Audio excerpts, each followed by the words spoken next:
सोच के देखिए, वो पल आपने जरूर महसूस किया होगा। किसी बढ़िया सी शाम के बाद आपने एक तस्वीर ली, आप उसे ऑनलाइन शेयर करने ही वाले हैं और तभी आप एक सेकंड के लिए रुक जाते हैं और आपके दिमाग में एक आवाज आती है। अब देखिए, कुछ लोग तो उस पल में सोचते हैं अरे छोड़ो भी, और फिर भी पोस्ट कर देते हैं। लेकिन कुछ लोग इस पल को एक मौके की तरह देखते हैं। वो अपना फोन दूर रख देते हैं और उस पल को सिर्फ अपने लिए बचा लेते हैं। तो आज हम इसी सवाल की तह तक जाएंगे कि आखिर ऐसा क्या है जो कुछ लोगों को पोस्ट करने पर मजबूर करता है और दूसरों को रोकने के लिए। तो इन दो तरह के लोगों में आखिर फर्क क्या है? जो लोग पोस्ट नहीं करते, उनकी साइकोलॉजी समझने के लिए ना हमें थोड़ा पीछे जाकर देखना होगा कि हम इस मोड़ पर पहुंचे कैसे। देखिए, सोशल मीडिया पर तस्वीरें पोस्ट करना हमेशा से इतना टेंशन वाला काम नहीं था।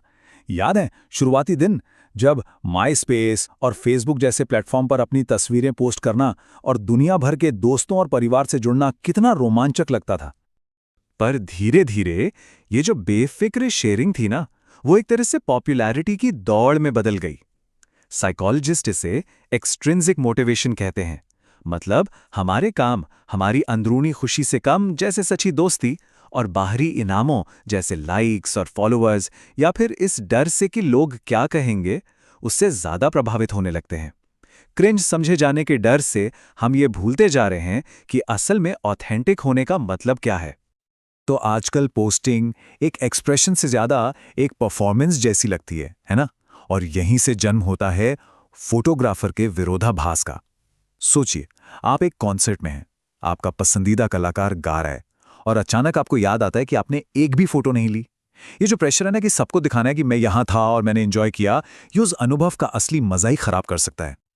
अपने लिए कुछ करने और एक काल्पनिक ऑडियंस के लिए परफॉर्म करने के बीच की ये जो लड़ाई है ना, ये तभी खत्म होती है जब हर अनुभव को पोस्ट करने की जरूरत को छोड़ दिया जाए। क्योंकि आखिरकार हम एक अटेंशन इकोनॉमी में जी रहे हैं और कुछ लोग इस नए नॉर्मल से बाहर निकलने का फैसला कर रहे हैं।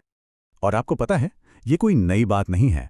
19वीं सदी में ही एक दार्शनिक थे, सोरेन किरकेगार्ड, जिन्होंने कहा था कि भीड़ झूठी होती है। एक ऐसी जगह जहां लोग खुद को छिपाते हैं और सिर्फ वही करते हैं जो पॉपुलर है, और इस चक्कर में अपना असली स्व खो देते हैं। आज के दौर में ये भीड़ सिर्फ दूसरे यूजर्स नहीं हैं, बल्कि खुद एल्गोरिदम है। तो इस हिसाब से जो लोग पोस्ट न करने का फैसला करते हैं, वो एक तरह से आधुनिक विद्रोही हैं। एक और दार्शनिक थे, अल्बर्ट कैमू, जिन्होंने कहा था कि विद्रोह से ही जागरूकता पैदा होती है।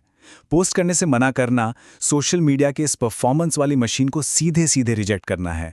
इस अटेंशन इकोनॉमी में चुप रहना एक डिजिटल स्ट्राइक की तरह है, अपनी आज़ादी को बचाने के लिए किया गया एक विरोध। लेकिन इस सिस्टम से बाहर निकलने की कोशिश में एक और खतरा है, और वो है अपनी पहचान को एक परमानेंट सख्त चीज बना देने का खतरा। इसे कहते हैं क्रिस्टलाइज्ड सेल्फ। ये वो ऑनलाइन पहचान है जो हमारे हर पोस्ट, लाइक, शेयर और हमारे चुने हुए एस्थेटिक्स से बनती है। और एक बार जब ये ऑनलाइन पहचान बन जाती है ना, तो ये बहुत ही नाजुक हो जाती है। असल दुनिया में तो हमारी पहचान काफी बदलती रहती है। दोस्तों के साथ हम अलग होते हैं, काम पर बिल्कुल अलग। लेकिन ऑनलाइन, वहां तो एक पॉपुलर इंसान से एक खराब फैन इंटरैक्शन भी बर्दाश्त नहीं किया जाता। जैसे ही ऐसा कुछ होता है, उसे उस क्रिस्टलाइज्ड पहचान के साथ धोखा माना जाता है। और यही वजह है कि जेनिफर लॉरेंस जैसे बड़े सितारे सोशल मीडिया से दूर रहते हैं। उनके लिए ये एक प्रोफेशनल जरूरत है। उनका काम है ऑडियंस के लिए एक ब्लैंक स्लेट बने रहना। लेकिन जो एक्टर्स सोशल मीडिया पर एक्टिव हैं, जैसे रायन रेनॉल्ड्स, उनकी ऑनलाइन पर्सनालिटी उनकी फिल्मों से जुड़ जाती है। उनकी ऑनलाइन पर्सनालिटी और उनके मूवी कैरेक्टर्स एक दूसरे में मिल जाते हैं। अब शायद ऐसा लग रहा होगा कि पोस्ट न करने वाले लोग तो बहुत कम होंगे, एक छोटी सी माइनॉरिटी। लेकिन हकीकत कुछ और है। ये बर्ताव अब एक बड़ा ट्रेंड बन रहा है। चलिए इसे और करीब से देखते हैं। देखिए, सालों से इंटरनेट कल्चर एक 1% रूल पर काम करता आया है। इसका मतलब है कि सिर्फ 1% यूजर्स कंटेंट बनाते हैं, 9% लोग इंटरैक्ट करते हैं और बाकी के 90% लोग सिर्फ देखते और सुनते हैं। ये मौन बहुमत हमेशा से था, लेकिन आज ये 90% लोग और भी सोच समझकर पीछे हट रहे हैं। और ये मत सोचिए कि ये सिर्फ पुरानी पीढ़ियों की बात है। 2023 के एक सर्वे में पता चला कि जेन जी के 47% लोग पोस्ट सिर्फ इसलिए डिलीट कर देते हैं क्योंकि उन्हें उतने लाइक्स नहीं मिले, और हर 3 में से एक तो जज किए जाने के डर से पोस्ट करने से पूरी तरह बचता है। पर इसका मतलब ये बिल्कुल नहीं है कि लोग सोशल मीडिया छोड़ रहे हैं। नहीं, असली बदलाव पब्लिक ब्रॉडकास्टिंग से प्राइवेट नैरोकास्टिंग की तरफ हो रहा है। हम फिनस्टार्स और क्लोज फ्रेंड्स लिस्ट को बढ़ते हुए देख रहे हैं। ये छोटे भरोसेमंद सर्कल्स हैं जहां लोग सेफ महसूस करते हैं, और इसीलिए इंस्टाग्राम और स्नैपचैट स्टोरीज जैसे टेम्परेरी कंटेंट इतने पॉपुलर हैं। 24 घंटों के बाद सब कुछ गायब हो जाता है, जिससे परमानेंट रिकॉर्ड का प्रेशर ही खत्म हो जाता है। तो हम एक शांत भागीदार यानी साइलेंट पार्टिसिपेंट को उभरते हुए देख रहे हैं, सोशल मीडिया का एक नया चेहरा जो एल्गोरिदम के इस खेल में हिस्सा लेने से मना कर रहा है।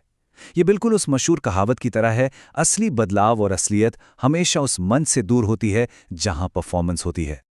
तो इस सबसे जो अहम बात निकल कर आती है वो ये है, एक ऐसे कल्चर में जो सिर्फ दिखावे को इनाम देता है, वहां अपनी जानकारी को रोक कर रखना सेल्फ कंट्रोल का एक बहुत शक्तिशाली काम है। और एक ऐसी पीढ़ी के लिए जो अंतहीन तुलना पर पली बड़ी है, वहां किसी चीज को निजी रखने का फैसला मानसिक रूप से आजाद रहने के आखिरी तरीकों में से एक है। लक्ष्य यही है कि कोई हमें कैप्चर ना कर सके, नाप ना सके और हमसे फायदा ना उठा सके। तो अगर आपने कभी किसी पल को सिर्फ अपने लिए रखा है, तो वो एक बहुत कीमती चीज है। ऐसा महसूस ना करें कि आप कहीं पीछे छूट रहे हैं। हो सकता है कि आपका सबसे सच्चा रूप वही हो जिसका इस्तेमाल नहीं किया जा सकता।